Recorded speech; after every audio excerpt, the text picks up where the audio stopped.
우리는 1월 1일 날 신정이라고 해서 하루 쉬입니다. 또 어제 그저께 민속 명절로 오늘에 이르기까지 4일 동안 연휴를 가졌습니다. 신정을 세시는 분도 있고 또 민속 명절, 또 예전에는 구정이라고도 했습니다. 이 명절을 우리는 어떻게 보내는 것이 또 하나님이 원하시는 온전한 삶일까? 그래서 우리의 그 설에 해당되는 것이 바로 유대인의 설날, 즉 나팔절이라고도 하고 또 신년절이라고도 합니다. 이 절기를 유대인들은 하나님의 명령에 따라서 어떻게 지켰는가? 그래서 우리도 하나님이 기뻐하시는 명절을 보낼 수 있기를 소망하며 오늘 말씀을 통해서 살펴보고자 합니다. 유대인의 설날을 나팔절 또는 신년절이라고 불러요. 왜 나팔절이라고 부르는가 하면 절기 이름을 나팔절이라고 지은 것은 새해를 알리는 신호로 제사를 드릴 때 나팔을 붑니다. 여기서의 제사는 예배로 생각하시면 되겠죠. 유대력으로는 7월 1일입니다.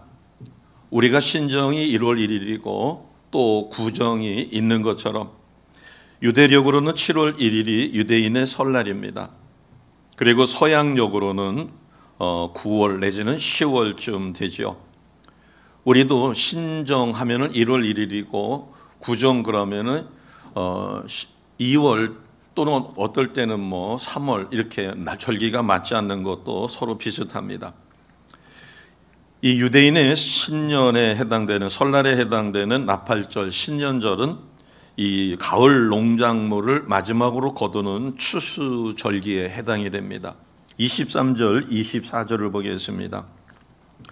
23절, 24절에 보시면 하나님은 이스라엘 백성을 애굽에서 해방시키신 다음에 광야로 이끌어내시고 그곳에서 이 절기를 지키도록 명령하신 거예요.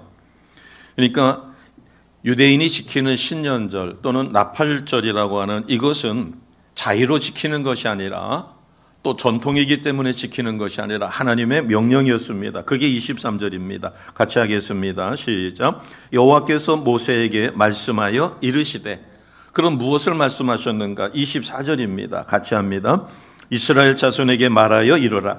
일곱째 달 곧 그 달 첫날은 너희에게 쉬는 날이 될지니 이는 나팔을 불어 기념할 날이요 성회라. 아멘. 이 하나님의 나팔 소리는 재림 주님이 오실 때도 들릴 것입니다. 데살로니가 전서 4장 16, 17절에 보면 주의 호령과 천사장의 소리와 하나님의 나팔 소리로 친히 하늘로부터 강림하신다라고 말씀하셨습니다. 그러면 유대인들이 이 신년을 어떻게 맞이하는가? 우리로 이야기하면 12월 31일입니다. 금음날이라고 하죠. 1월 1일이 신정이고 12월 31일 날 여기서 이제 그 유대력으로 이야기했다가 또 태양력으로 이야기했다 그러면 이제 좀 혼돈이 오실 테니까 그냥 12월 31일 금음날 또는 1월 1일 그러면은 신년절에 해당되는 것으로 이해를 하시면 되겠습니다.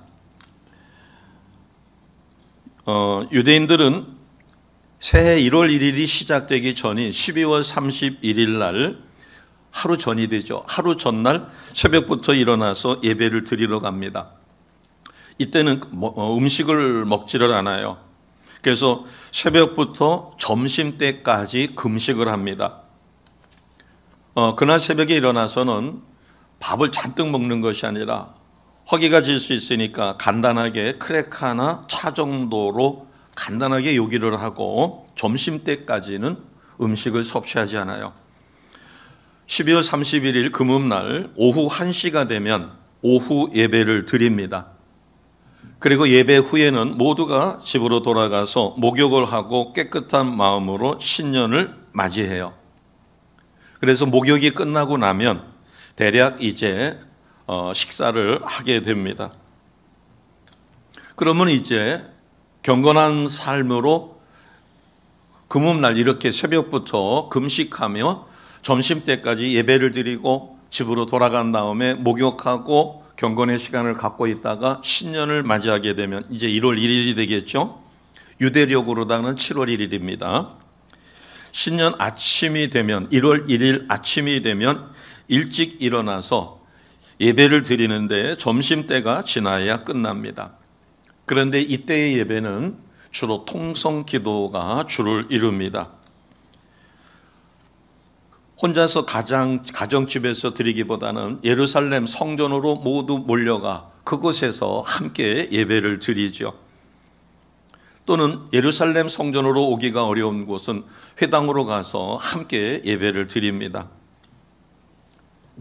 그 지속되는 기도는 양각 나팔이 울려 퍼질 때까지 계속되는데, 이 나팔이 울려 퍼지면 예배를 인도하는 인도자가 시편 47편을 7번 낭독합니다.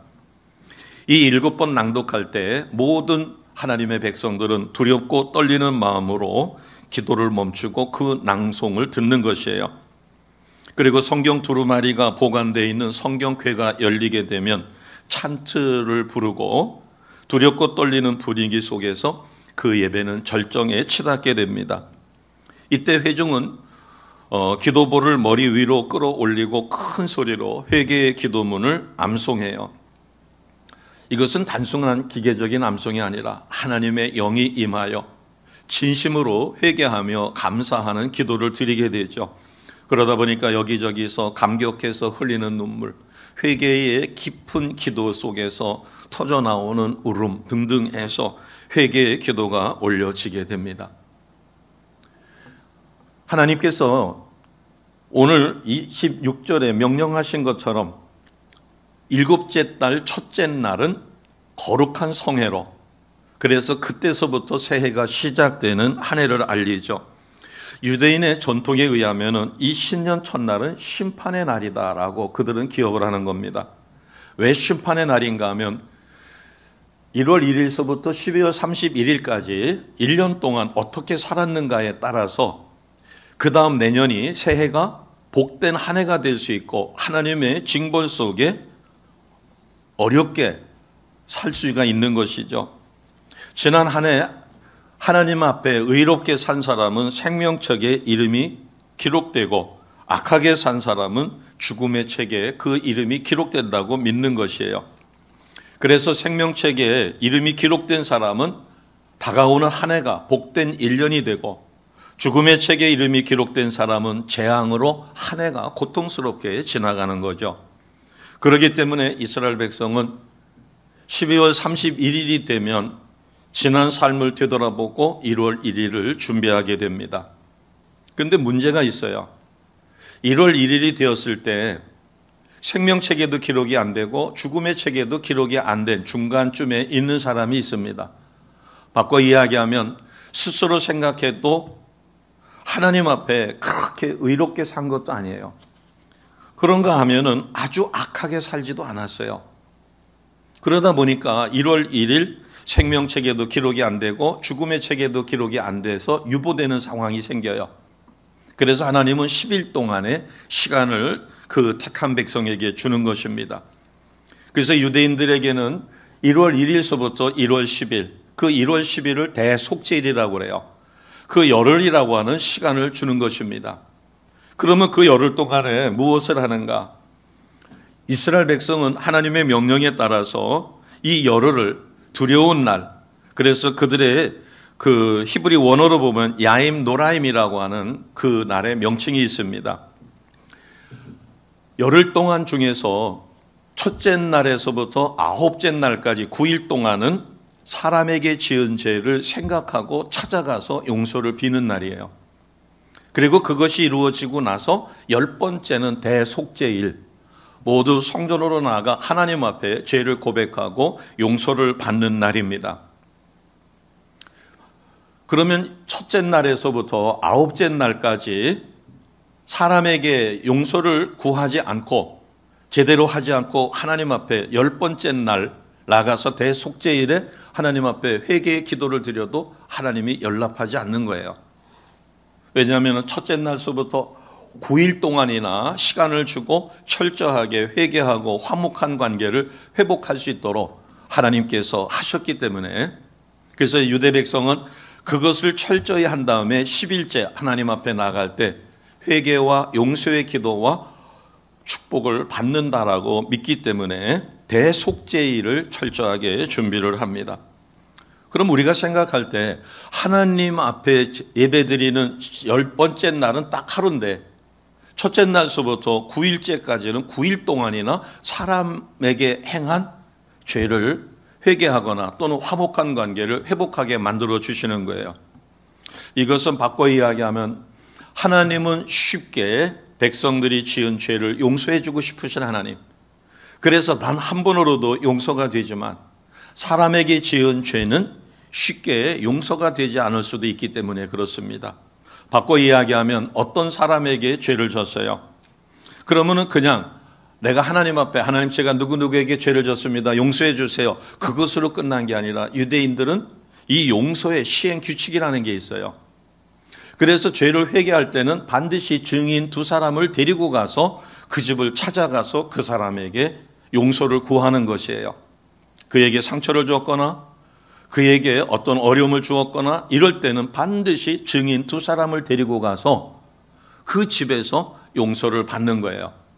근데 첫 번째 찾아갔었을 때 쿨하게 용서하고 이제 화목한 관계가 회복되는 경우도 있지만 두 번째 찾아가도 안 되는 경우가 있어요. 그럼 다시 돌아왔다가 또 하나님 앞에 기도하고 세 번째 또 찾아가서 그때도 역시 증인 두 사람을 꼭 데리고 가는 겁니다. 그러면 세 번째를 찾아갔는데 그러다 보니까 시간이 필요하겠죠. 9일이라는 시간 동안에 반드시 세 번을 찾아가야 합니다. 용서를 못 받았으면. 그런데 아쉽게도 세 번을 찾아갔는데도 세 번째조차도 용서를 못 받으면 그러면 계속해서 갈 수가 없잖아요.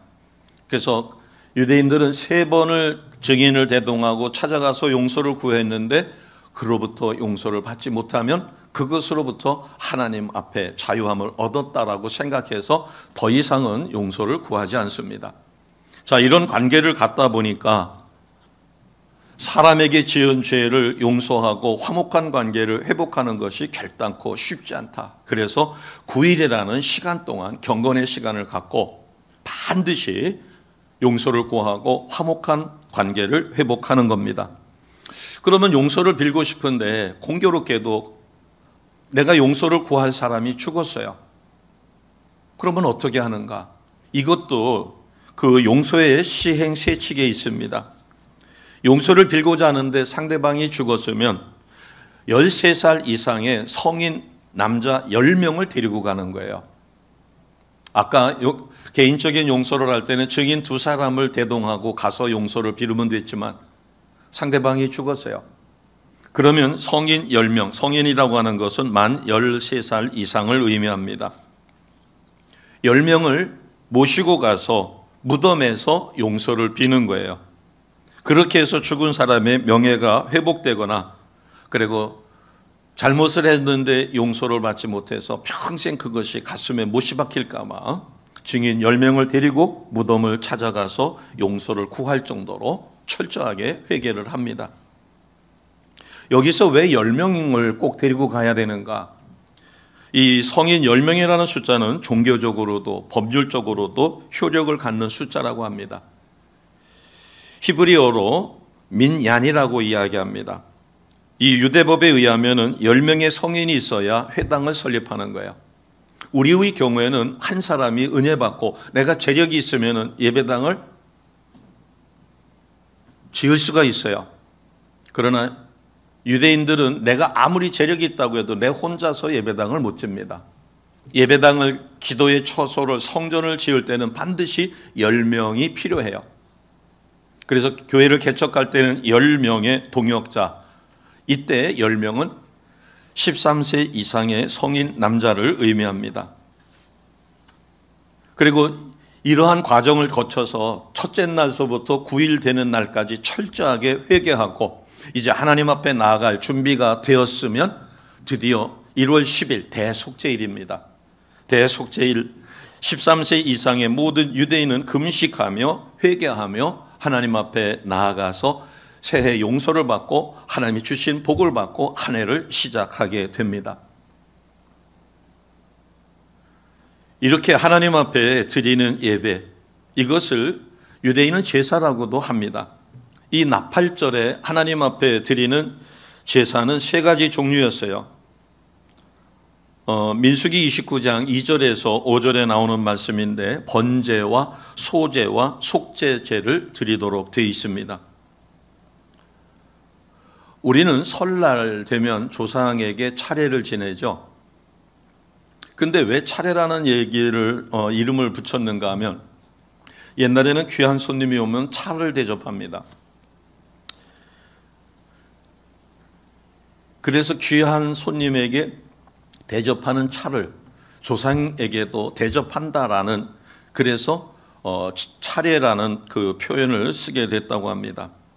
그래서 제사상에는 반드시 다식이라고 하는 것은 저는 전에 그 다식을 먹어봤을 때 크게 맛이 없어요. 달지도 않고 퍽퍽할 수도 있고. 근데 이 맛없는 거를 왜 꼭 제사상에 올리는가?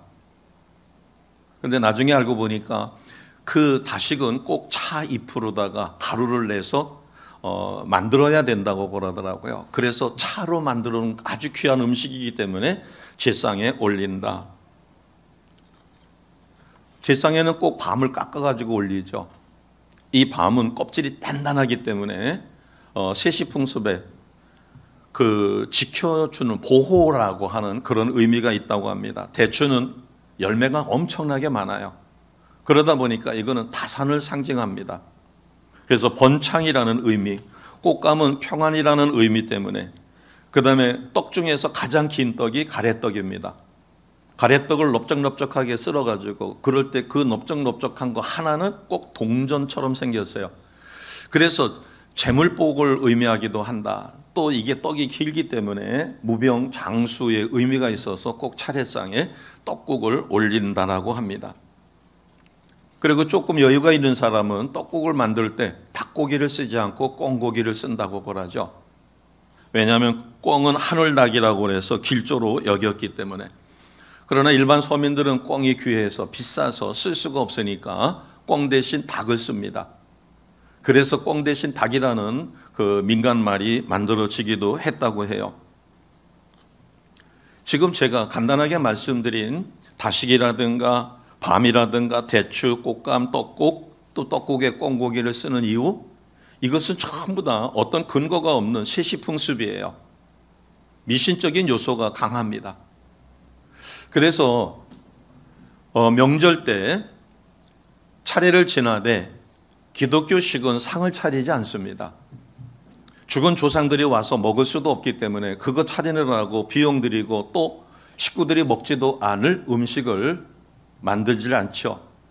그런 다음에 하나님 앞에 경건 예배를, 추모 예배를 드리고 식구들이 먹을 때는 식구들이 먹을 수 있는 음식을 진수성찬을 차립니다. 그렇게 해서 추모 예배가 끝난 다음에 식구들끼리는 푸짐하게 먹고 또 남으면 그 음식을 여유 있게 만들어서 이제 각자 가정으로 돌아갈 때 사랑하는 식솔들에게 싸드려서 집에 가서도 먹을 수 있도록 그렇게 하는 것입니다. 과연 우리의 전통 차례와 하나님이 명령하셔서 오늘 레위기 23장 24절에 이렇게 지키라고 명령하신 것과 어느 것이 더 성경적이고 은혜가 넘칠 것인가? 이 나팔절의 의미는 몇 가지가 있습니다. 첫째는 1월 1일서부터 9일까지 철저하게 회개하고 어그러진 관계가 회복되는 거예요. 화목한 관계를 유지합니다. 그래서 변화, 새롭게 태어난다, 이런 갱신의 의미가 있습니다. 또 이 나팔이라고 하는 것은 경각심을 일으키기도 하죠. 또는 이 나팔은 예수님 재림을 상징하기도 합니다. 이 나팔 소리가 예수님의 재림을 상징하는 것은 오늘 레위기 23장 전체의 말씀이 엄격하게 이야기하면 예수 그리스도, 이 땅에 오신 예수를 상징합니다. 한번 살펴보실까요? 4절에서 23장, 저희들이 23절에서 32절까지만 보셨는데 23장 4절 5절을 보겠습니다. 4절 5절은 유월절에 대한 이야기가 나와 있어요. 유월절은 이스라엘 백성이 애굽에서 노예된 상황에서 해방시킨 것을 기념하는 절기가 유월절입니다. 우리가 세상의 악한 삶에서 하나님의 은혜 가운데 예수님을 나의 구원자 주님으로 믿어 구원받은 그것과 상충해요. 서로 일치해요. 그렇기 때문에 유월절에 관한 이야기는 예수님께서 십자가의 죽으심으로 그 십자가 보혈의 공로 의지하여 이스라엘 백성이 해방된 것과 같이 어린 양의 희생의 피로 죽음의 신 그것을 건너뛰었다. 유월했다. 패스 오버했다. 그래서 유월절. 유월절은 예수 그리스도의 죽음을 의미합니다. 5절에서 8절을 보시게 되면 무교절이 나옵니다. 쓴나물을 먹고 예수님의 그 죽음을 의미하며 주님과 깊은 친교의 관계를 갖는 거죠. 그 다음에 9절에서 14절은 초실절에 관한 이야기입니다. 첫 이삭, 첫 단을 바치는 절기, 초실절이라고 그래요. 이것은 예수 그리스도의 부활입니다.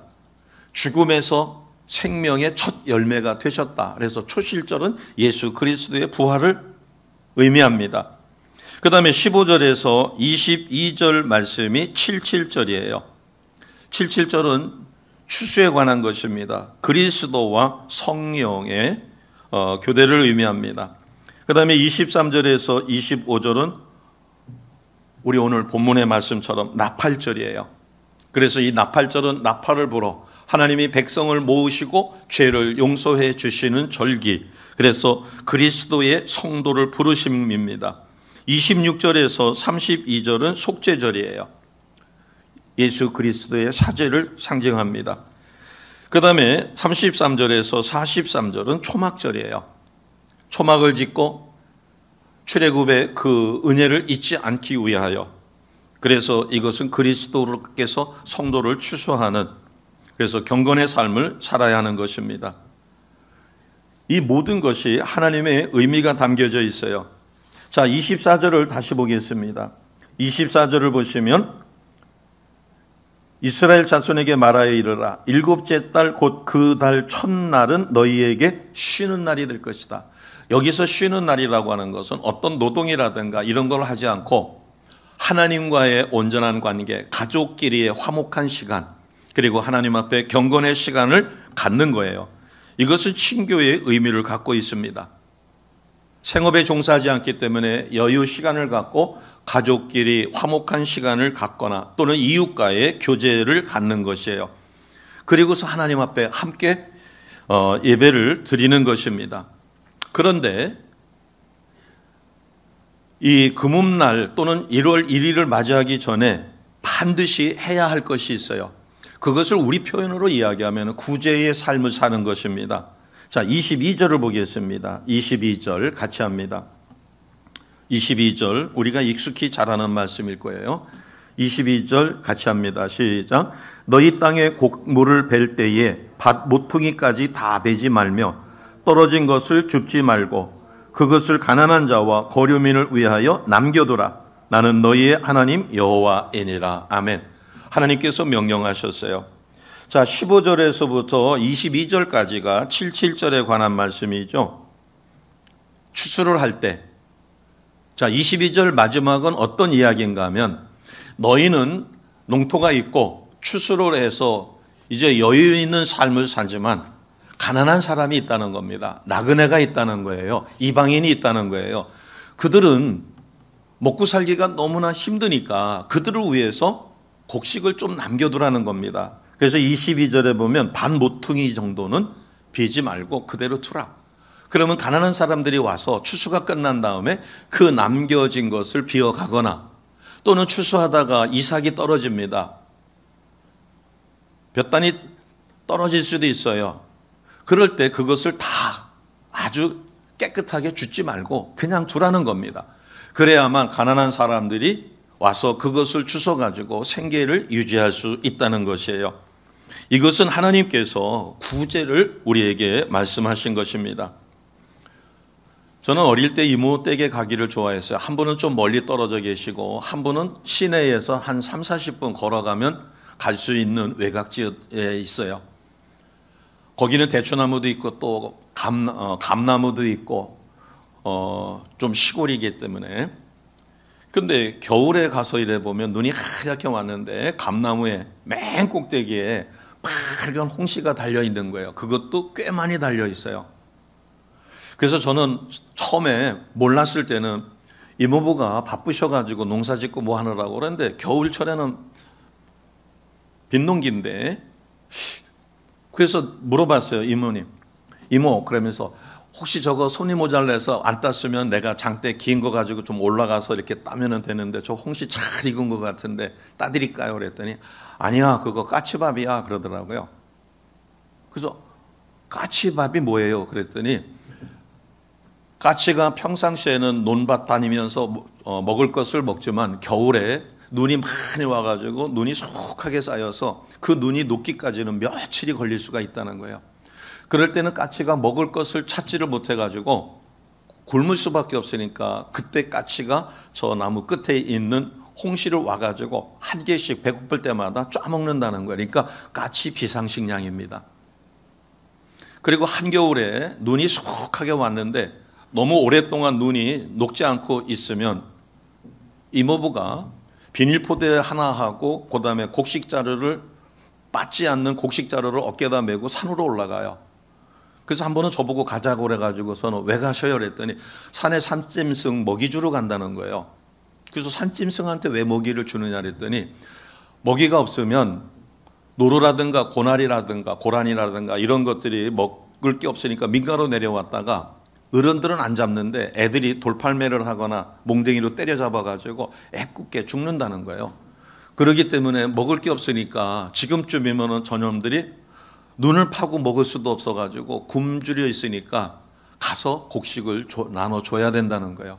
그래서 산에 가서 눈이 속하게 쌓여 있는데 이래 봐가지고 짐승들이 다니는 길목을 잘 아시더라고요. 거기 가서 곡식을 뿌려주고 오면 새들도 날아와서 먹고 얼마 지나지 않아서 고라니라든가 이런 산짐승들이 와가지고 먹더라고요. 지금은 어떻게 해야 할지 모르겠죠. 그러나 그때는 심신산골에 산짐승들이 먹을 게 없으면 민가로 내려오는 폐해를 막기 위해서 그렇게 먹이를 갖다 줬어요. 이것은 아름다운 풍습입니다. 바꿔 이야기하면 들짐승까지도 먹을 것을 나누어 주는. 그래서 오늘 22절에 하나님의 이 말씀이 히브리 사람들에게는 곡식을 다 주지 않고 다 베지 않고 남겨두는 거예요. 이것은 바꿔 이야기하면 우리가 어려운 처지에도 우리도 부채가 있고 넉넉하지 않음에도 불구하고 매달 얼마씩 부족한데도 불구하고 우리가 사랑했더라 무료급식을 하고 또 거저 얻었었기 때문에 옷가지라든가 생활 필수품을 1년에 한두 차례 이웃에게 그저 나눠주고 더군다나 빈대떡이라든가 잔치국수를 만들어가지고 대접하는 것은 우리가 여유가 많아서 여유를 부리는 게 아니라 하나님이 오늘 22절에 주신 말씀처럼 백성과 더불어 나눌 것은 나누고 섬길 것은 섬기라. 그런 다음에 내게 와서 용서를 비열고 하나님이 주시는 복을 받아 누려라. 이것이 나팔절 신년절에 하나님이 이스라엘 백성에게 주신 명령입니다. 구제 후에 나팔절을 맞이하라는 것이에요. 밤모퉁이에 추수할 때 다 베지 말고 남겨주라는 겁니다. 가난한 자와 객을 위하여 그렇게 하는 것이 구제입니다. 저는 저희들이 사랑했더라 무료급식을 오랫동안 했죠. 그건 20년 가까이 했습니다. 그것은 대접하는 의미도 있고 하나님의 이 뜻을 이뤄가는 것도 있지만 제가 마음속에 있는 것은 우리 성도님들이 복받을 수 있는 길을 열어놓는 것이에요. 하나님은 돕는 손길, 이 손길을 거저 대접하지 않습니다. 우리는 하나님 앞에 뭔가 은혜를 누릴 수 있는, 하나님이 복 주실 수 있는 통로를 만들어 놔야 합니다. 우리가 예배에 달려오고 빈손 들고 달려오지 않고 우리가 최선을 다해서 헌금하고 또 섬기고 우리가 몸으로 섬기고 물질로 섬기고 기도로 섬기고 이 모든 것이 하나님이 보시기에는 22절에 해당되는 아름다운 삶입니다. 이와 같이 하나님께서는 아주 세세한 부분까지 명령하시고 첫째 날서부터 아홉째 날까지는 사람과의 관계에서 용서할 것 용서하고 용서해 줄 것 용서하고 화목한 관계를 유지하라. 그런 다음에 10번째 되는 1월 10일 날은 대속죄일 하나님의 날이니 내게 와서 용서받고 내가 주는 복을 받아 1년 동안 복된 삶을 살아라. 이것이 신년절 나팔절에 담긴 하나님의 사랑입니다. 오늘 이 말씀을 우리가 받았기 때문에 우리는 이제 세수풍습에 따라서 미신적인 그러한 명절이 아니라 하나님의 백성다운 1년 동안 하나님 앞에 최선을 다하고 구제하고 섬기고 영혼 구원하며 기도의 삶과 예배의 삶을 통하여 기쁨으로 우리가 신년을 맞이하는 하나님의 거룩한 백성 되시기를 다시 한번 주님의 이름으로 축복합니다.